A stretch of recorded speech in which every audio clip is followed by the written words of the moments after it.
Good morning, everyone. We'll just say a word before we begin here. Our condolences, our prayers go out to the Cheney family. Of course, we've had the loss now of former Vice President Dick Cheney. Scripture is very clear. We give honor where honor is due, and someone who gave their life, loved their country, loved serving their country in so many capacities. As you know, Dick Cheney served as Vice President. He served as a Secretary of Defense. He served as a congressman, of course, from Wyoming, and as the youngest chief of staff to any president in the history of the country. And so the honor is certainly due to him, and our prayers go out to the family. This is now day 35 of the Democrat shutdown, and I'll be honest with you, I don't think any of us expected that it would drag on this long. We didn't believe, we couldn't have imagined. It's now tied for the longest shutdown in U.S. history, and we didn't think we'd have to come in here every single day, day after day after day, and repeat the obvious facts to the American people, and to put on display every day what is happening here. Again, it's a split screen. We've talked about the split screen in the country right now. The American people are wise. Ronald Reagan used to remind us you can trust the American people, and we do. And they can see the facts here. They see that President Trump and the Republican Party are delivering real positive results for the American people, delivering on our promises. We passed the Working Families Tax Cut, which is the largest middle-class tax cut in American history. We signed into law as part of that. No tax on tips, no tax on overtime. Big savings for those on Social Security. We strengthened Medicaid with popular, common-sense reforms that strengthens the program. We've improved health care access in rural communities, and we have reduced premiums. There's a lot more work to be done there. It's the Republicans who are delivering those reforms. We restored American energy dominance.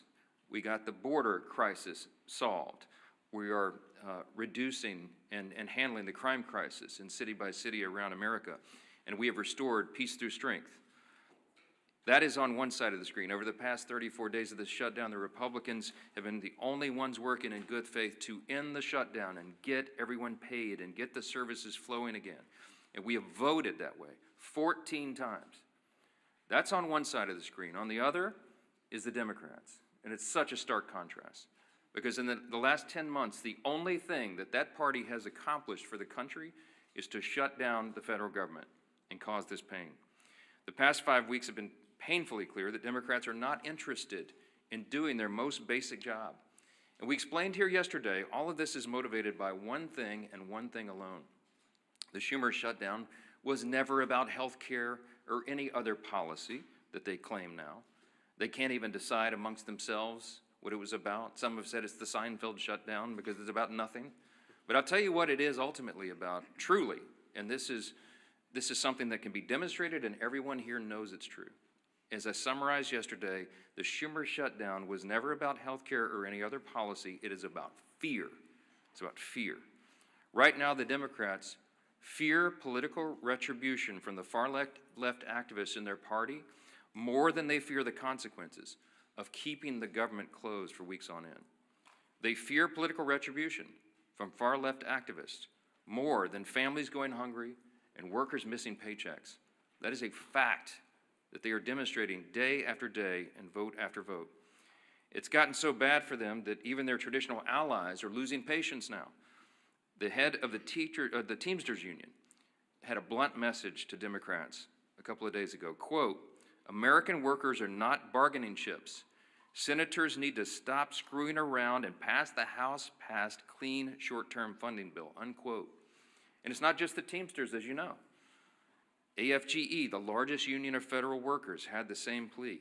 And so did the National Association of Air Traffic Controllers, the Coalition of Airline Pilots Association, the NetJets Association of Shared Aircraft Pilots, the Allied Pilots Association, Southwest Airline Pilots Association, the New York Steamfitters Union. It goes on and on and on.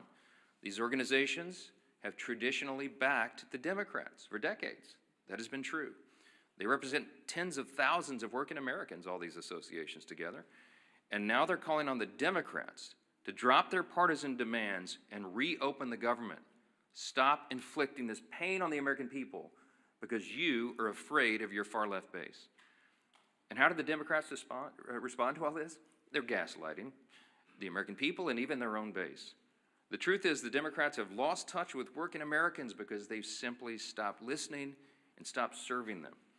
And every few months, after leaning harder into their woke identity politics, they commission an expensive study to try to figure out why working class voters have completely abandoned them in the Democrat Party. Here's a recent finding. This is a left-leaning research group that surveyed 3,000 working class Americans. This was published in Politico November 2nd.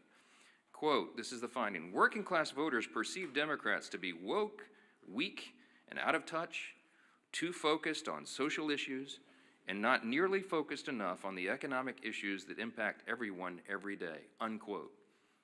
And here's the kicker. They also said working class voters, quote, can't name what Democrats stand for other than being against Donald Trump.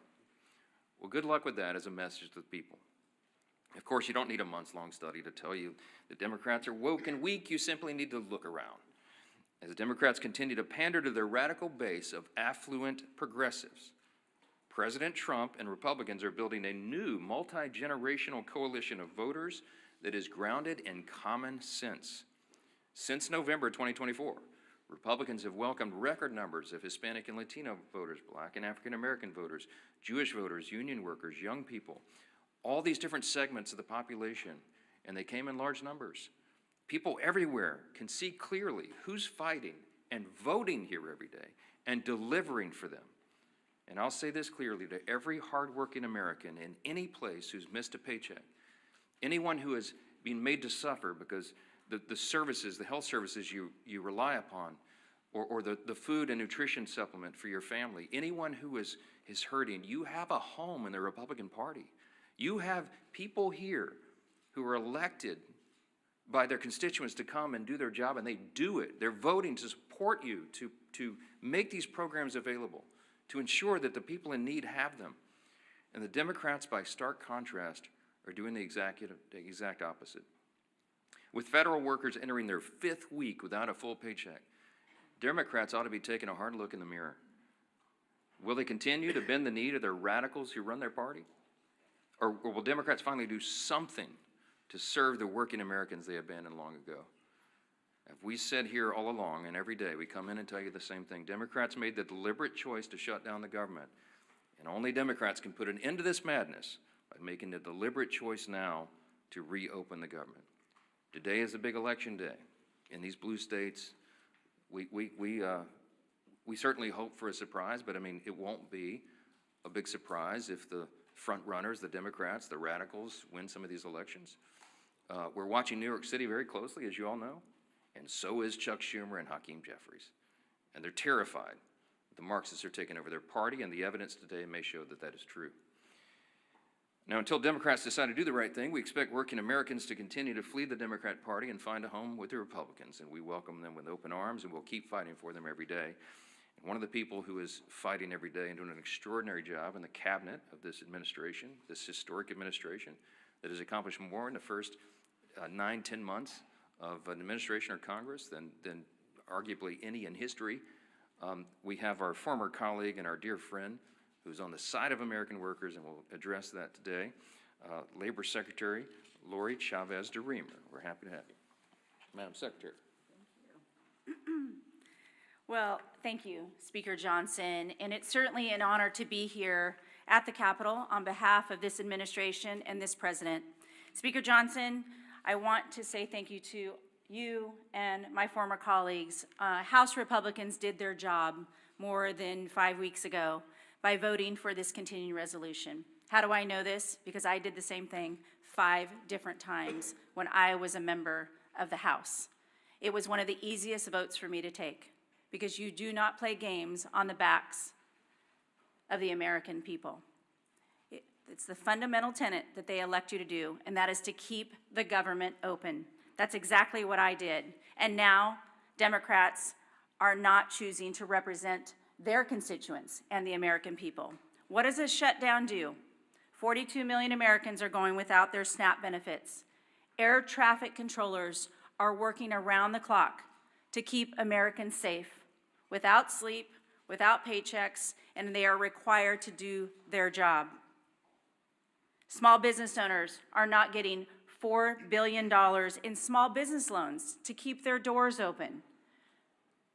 How can the economy continue to grow? We are losing $15 billion a week in GDP because of this Democratic shutdown. American workers are suffering.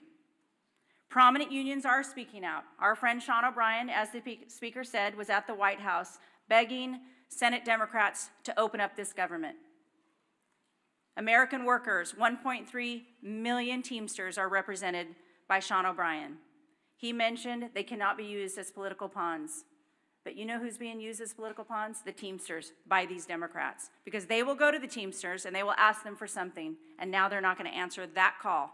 They are begging them to open up this government to grow this economy. Other unions as well, manufacturing, building trades, industry-specific skilled trades. It's the workforce that I represent as the Labor Secretary. Every single day we show up to make sure that they have the tools that they need. We have sent out over $86 million to our respective states in order to upskill and reskill the American workforce. The future of the American economy is on my shoulders, on this administration's shoulders, and the Democrats have stopped all the momentum that we have put in the last 9 months. Registered apprenticeships, the future workforce. Not only are we hurting the current workforce, it's the future workforce. We are trying to educate our young people. We're trying to register 1 million active apprentices across this country. We had almost 250,000 registered, and now that has come to a screeching halt. We're trying to educate our young Americans on AI. Pilot approaches for workforce challenges in AI, the uncertainty. American workers deserve to know that they are going to have a job in this country, and the Democrats have chosen to play those political games. But many of our efforts have been stopped. 13 times they had an opportunity to say yes, just like I did, just like my colleagues have done. Enough is enough. President Trump has done his job. Not only has he leveled the playing field with tariffs, not only has he welcomed great trade agreements, he has worked most recently with South Korea and Japan to bring hundreds of millions of dollars back to this country for the shipbuilding trades. I have been working around the clock to make sure that we can protect our national security for this country, and now that has also come to a stop. We are hurting American workers. We need to get them back to work. We need to grow this economy. We need to get their paychecks back in their hands so they can provide for their families, put gas in their cars, pay their mortgages, turn on their lights. I'm talking to all of you American workers out there. We're here for you. We're going to continue to fight through this shutdown, and I am begging these Democrats to show up, do their job, and open up this government. 35 days is far too long for the American people. Enough is enough. I'd like to turn it over now to my Chairman Wahlberg, Education and Workforce Committee. And again, on behalf of the President, it is an honor to serve him. It is an honor to serve the American people, an honor to get up every single day and do this job for the American men and women of this country who are building back the United States. Thank you. Well said, Madam Secretary. And I've worn out my voice, Mr. Speaker, over the course of the last 5 weeks all across my district from Lake Erie to Lake Michigan, from Detroit to Grand Rapids, from South Bend to Toledo, Ohio. Getting the message out, the Republicans did what we needed to do to keep this country moving forward.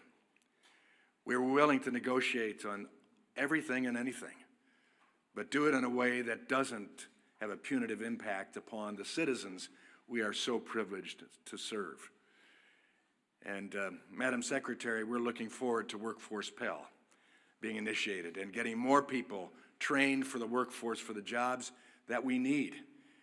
And this stutter that's gone on, doesn't now for 35 days, doesn't help us get it up and running well as a result of the One Big Beautiful Bill and what we've done there and many other things for education and the workforce.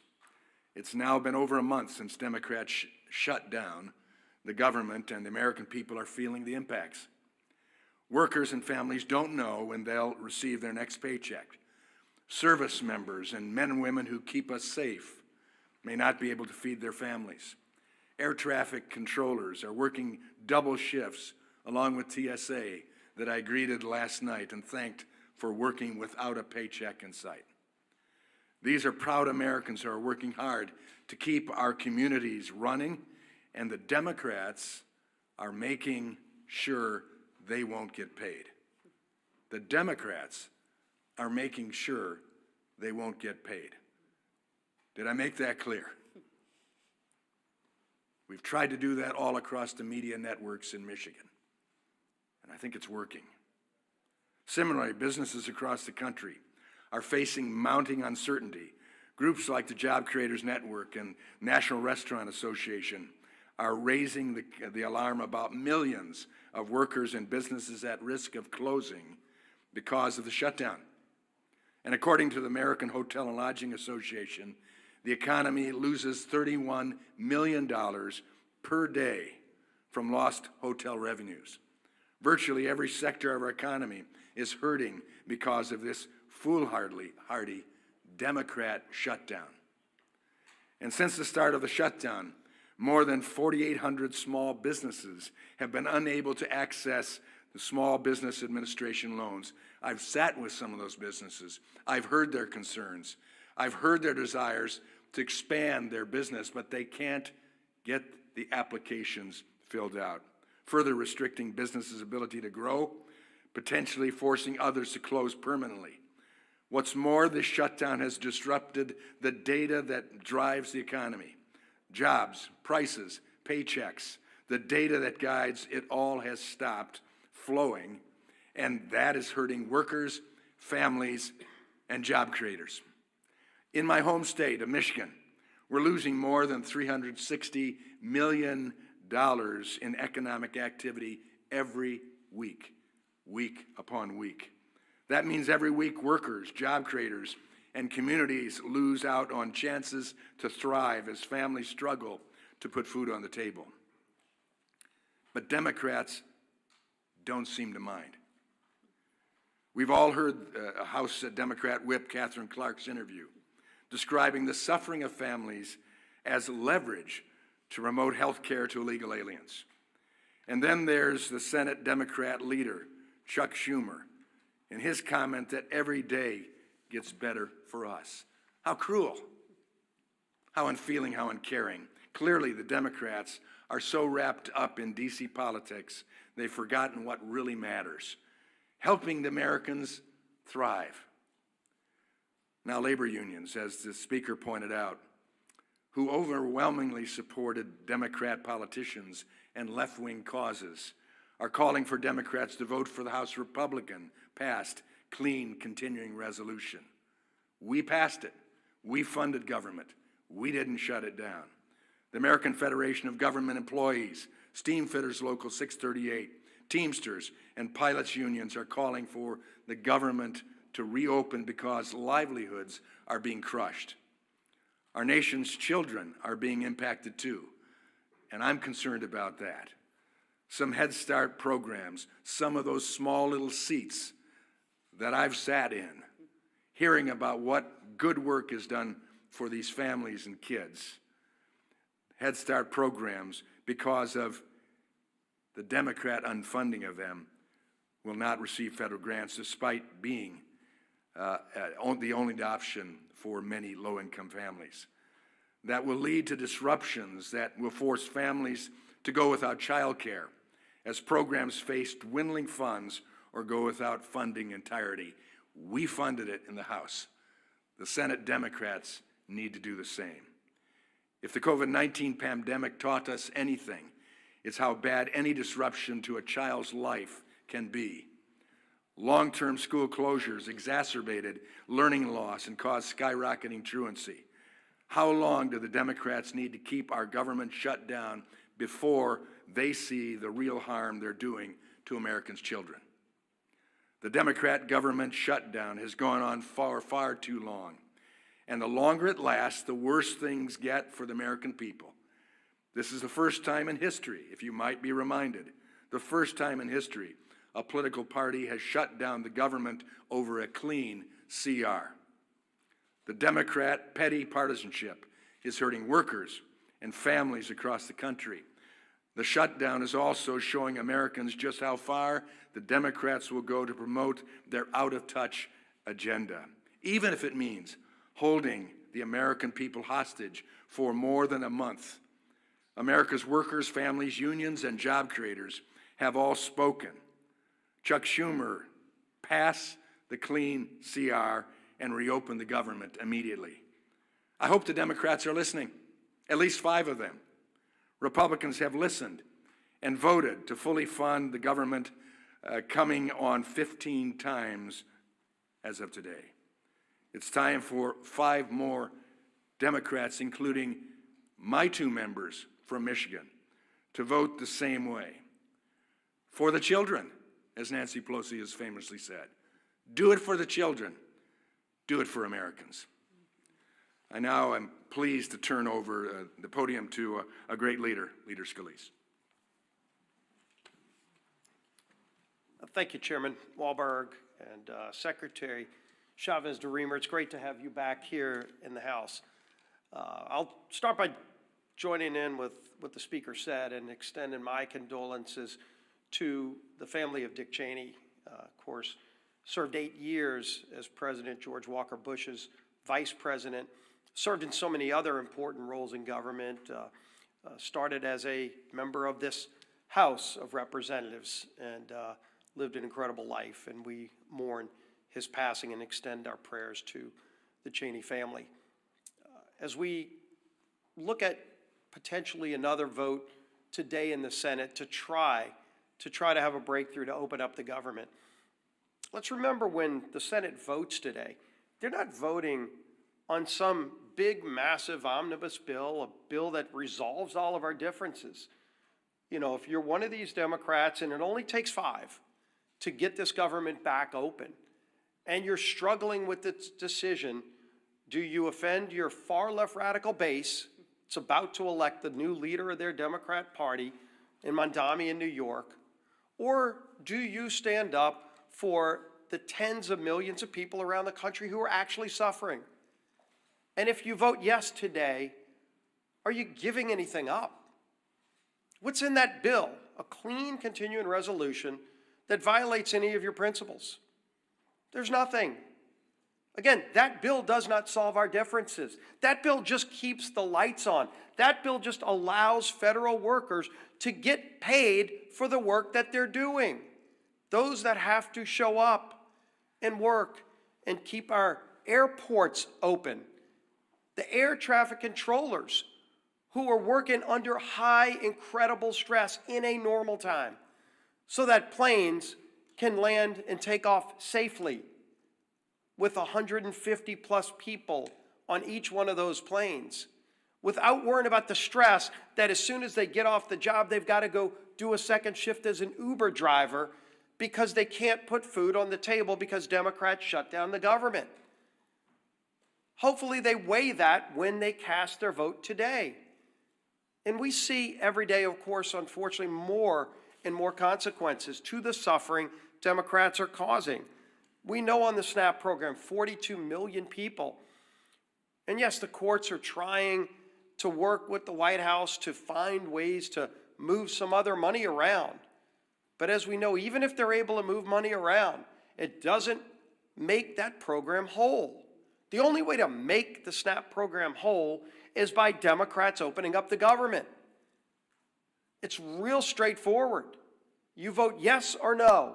You vote yes because you want to put food on the table for 42 million low-income families. But if you vote no, maybe because you're afraid of some radicals in Portland or San Francisco or New York City, when you vote no, you are taking food off the table for 42 million low-income people, the least among us who need that help. 6.7 million going without the Women, Infant, and Children program funding. WIC program is really, really important, again, to very low-income people who need that help. Democrats have no problem shutting off that funding, causing that suffering, and to use their term, because they think they're getting some kind of leverage. We still don't know what the leverage is for. They're trying to leverage the American people, and they can't even articulate what it is they want. Yeah, $1.5 trillion wish list of crazy items like free health care for illegals. Gutting a rural health care fund? Is that really the leverage they want to use the American people for? And deny the WIC funding? 2 million people in the military, 2 million service members going without pay. What do they say to them? Oh, gee whiz, they were so afraid of Mandami in New York that they couldn't vote to pay our men and women in uniform who are keeping our country safe, risking their lives, while their families are wondering if they're going to be able to put food on the table. What a profile in courage. It's gutless. 700,000 federal employees without pay, 670,000 federal workers furloughed, 5.9 million households at risk of losing their home heating services under the HEAP program.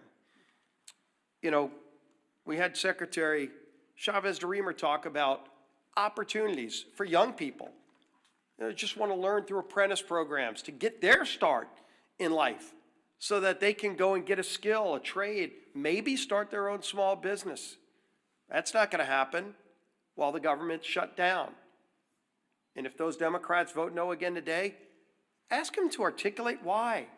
What's their answer to those young people? Some 19, 18-year-old kid who just wants to go learn electrical skills, but won't be able to because, why? Because Democrats want to use him as leverage in some game that they can't even explain. And then, of course, we all know all the different groups that have come out over and over. They've not said, let's pass some big sweeping omnibus bill. They've just said, pass the clean CR that the House passed over a month ago. The National Air Traffic Controllers Association, American Federation of Government Employees, Teamsters, Coalition of Airline Pilots Association, Airline Pilots Association, NetJets Association of Shared Aircraft Pilots, Southwest Airline Pilots, additionally, United Airlines, Delta Airlines, American Airlines, Southwest Airlines, have all called for the same thing, is for the Democrats in the Senate to pass the clean CR. The message couldn't be clearer. Their mission can't be more direct. You just show up today and do your job and vote yes. Doesn't solve all of our differences. It just gives us a few more weeks to start negotiating our differences on so many things, but while not holding the American people hostage. End this madness, Democrats. Open up the government. Our whip, Tom Emmer.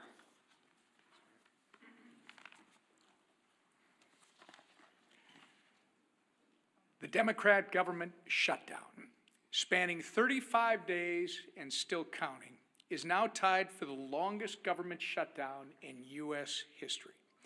Chuck Schumer and company are going down in the history books for beating total obstructionists over a nonpartisan government funding bill. Meanwhile, it's hardworking Americans who are being forced to pay the price. Federal workers are turning to local food banks to feed their families. Head Start programs are beginning to close, as Chairman Walberg mentioned. Thousands of flights are getting delayed due to staffing shortages. Small businesses that contract with the federal government have already lost an estimated $12 billion. Even unions, as you've heard, which traditionally have favored our colleagues on the other side of the aisle, are begging for them to end their needless shutdown charade. The good news is, I think we've reached the real inflection point.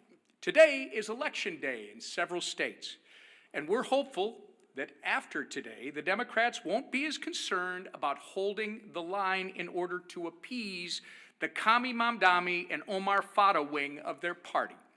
And maybe, just maybe, at least 5 Senate Democrats will finally come to their senses and join us by passing our clean CR to reopen the government.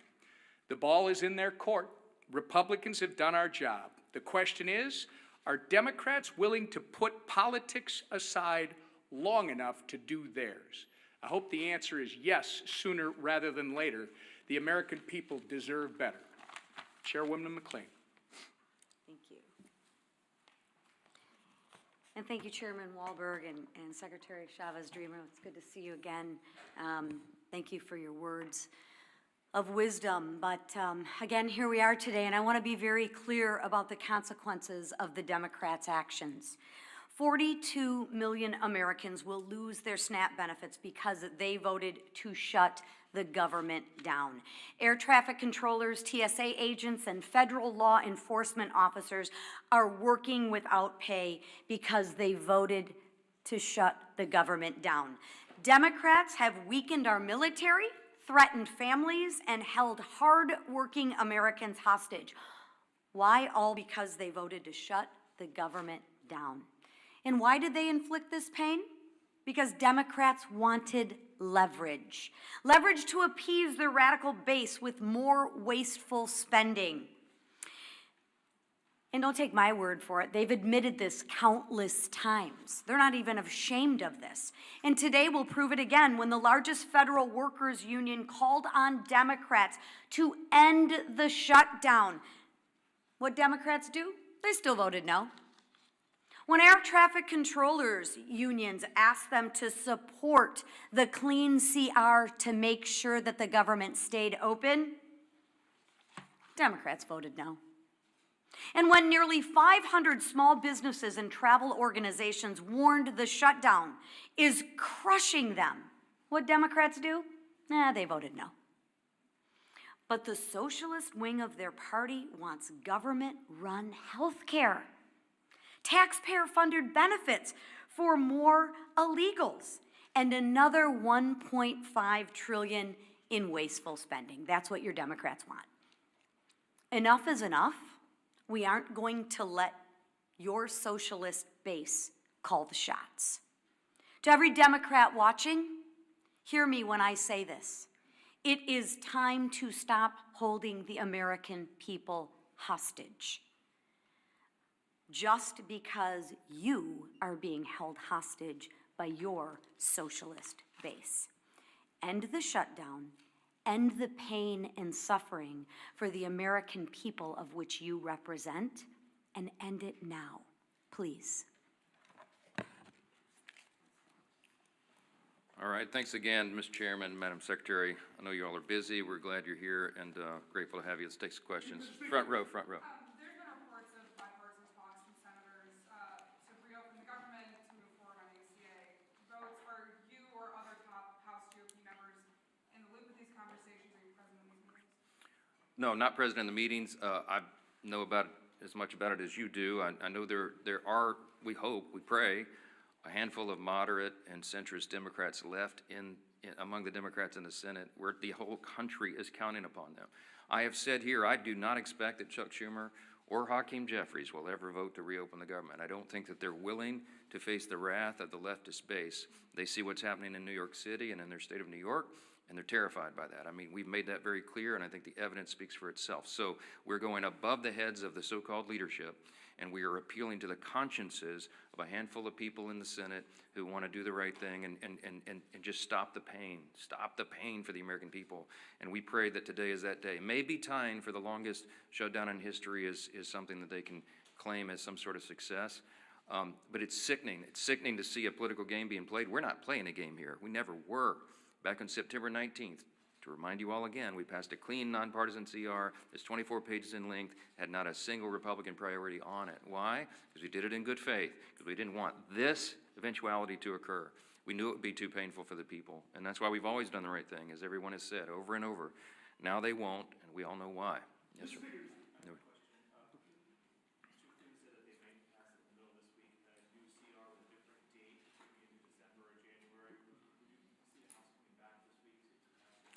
If the Senate passes something, of course, we'll come back. We're running out of clock, obviously. We put 7 weeks on the clock. That was remember, the bipartisan arrangement that was made between Democrats and Republicans in the House and the Senate, in consultation with the Senate, bipartisan, bicameral agreement that they needed 7 more weeks on the clock. Because once we got to the end of the fiscal year, September 30th, there would be that much more time needed, they estimated, to finish the government funding appropriations process. The Democrats have played games, and we've lost so many of those days now. So if they extend it, obviously that logically makes sense to us. I am not a fan of extending it to December because, let's be frank, a lot of people around here have PTSD about Christmas omnibus spending bills. We don't want to do that. It gets too close, and we don't want to have that risk. We're not doing that. We're not doing that. But too many people have concern. I think putting it into January makes sense, but we've got to obviously build consensus around that. There's some discussion about it. We'll see where it lands. I'm not sure. Scott, real quick. Yeah, Scott. Mr.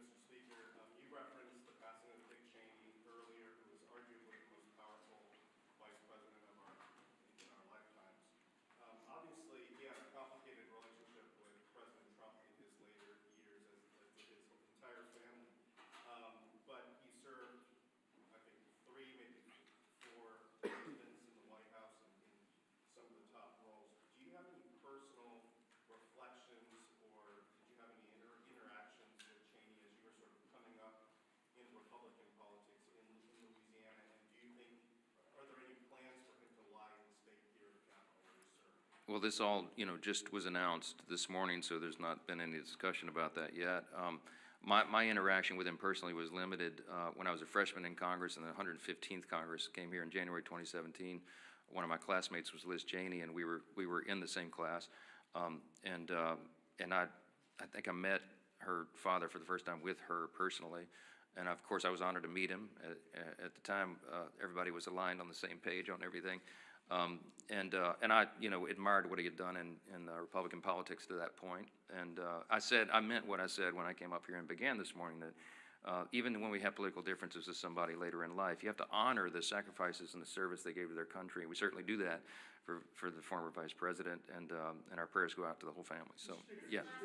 You talk about the split screen between the Democrats are doing and what the Republicans are doing. What about the split screen about the fact that the Trump administration is administering only part of the SNAP program while President Trump is having a gathering party at Mar-a-Lago? I reject the premise of the question. Let me talk about SNAP. Okay. By the way, the president had an annual Halloween theme party every year at Mar-a-Lago. That's what he went back to as obligatory tradition. And I just discount what you're trying to do there. The SNAP benefit is a very important question. The White House has bent over backwards, as we've recounted here every morning, to make sure that Americans' pain is mitigated as much as possible, reduced as much as possible. So we got the troops paid. They made creative solutions for that. The WIC funding for women, infants, and children. And SNAP came to a legal crossroads because the legal analysis said that you could not use the contingency fund if the underlying fund was not flowing. I've explained that into detail here multiple times. 2 courts disagreed. So what did the president do? In good faith, showing again that he's willing to bend over backwards to help the American people when Democrats are not, he went to the court and said, fine, show me how to do it, because we don't see the path. And so the courts have ordered that. They filed a brief yesterday, or some response yesterday in the court, that they'll give as much as is there. Remember, the contingency fund only has roughly $5 billion, and it costs roughly $9 billion for a month of SNAP benefits. So I think the arrangement is they're going to give half, at least half, to everyone. But here's the problem: it's very complex, is that it's administered through the states, and you have to recalculate all the allocations and how the checks go out. It's not, you can't just flip a switch and do that. It's a lot of work that goes into it. So I can tell you that the president is dialed in on this. The president is trying to protect and cover the American people, as he always does. The president is trying to get the government open again. And the Republicans have voted 14 times to do it, and the Democrats have voted 14 times not to do it, to keep the government closed. That's the story. And I don't know why there's any confusion about this at all. They're going to do it again today. My prediction is the Democrats are going to vote for the 15th time to shut their government down, and they're going to look down their noses at the people who are struggling, who's suffering, can't put food on the table, who can't pay their bills because they're playing games over here. It is absolutely unforgivable in my view. And I wish more of you would give them a tougher time. Yes, last one. A question for the Secretary, if I may. I'm just curious if you can kind of tell us what we know about how the shutdown has impacted the labor market. Obviously, with Bureau of Labor Statistics folks being furloughed, I'm curious what we do know so far about how this has impacted the job market, and if we will really be able to get a full picture, or if we will it take the shutdown ending for us to be able to get a full picture? Yeah, thank you for the question on the Labor Department, and specifically BLS, the labor statistics, how important those data points are in order for the markets, in order for employers. to understand what the workforce is needed. We are not able to release a lot of those reports because we have those furloughed employees. So once the government is open, we will get right back to work in releasing that. We released one report earlier this month because that was required by law. And, the CPI, in order to talk about Social Security checks for 2026, that had to be calculated. So we brought some workers back for that, but we will not be able to release the other data points. As far as the Department of Labor goes, as was mentioned, when we're talking about the SNAP program, one of the other programs that we're definitely concerned about, and we've sent letters out to all 50 states, is unemployment insurance. As delivered by those states, that will be the next thing that we have to be concerned about. If people stop receiving their unemployment insurance, will be another detrimental fact to the American workforce. So that is what we're focused on now. We need this government open. We need to get back to work for the American people.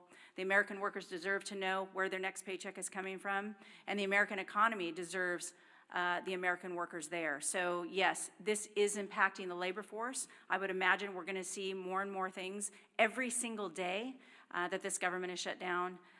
It is going to affect the American economy. And so we're working hard at the Labor Department to make sure that we can keep everything running that we can. But right now at this point, we're working off the back heels of us, and we have to do everything we can. So it's important to get as many statistics out as we can, but we haven't been able to do so. So we're working hard for the American people. We need this government open to do so and to continue.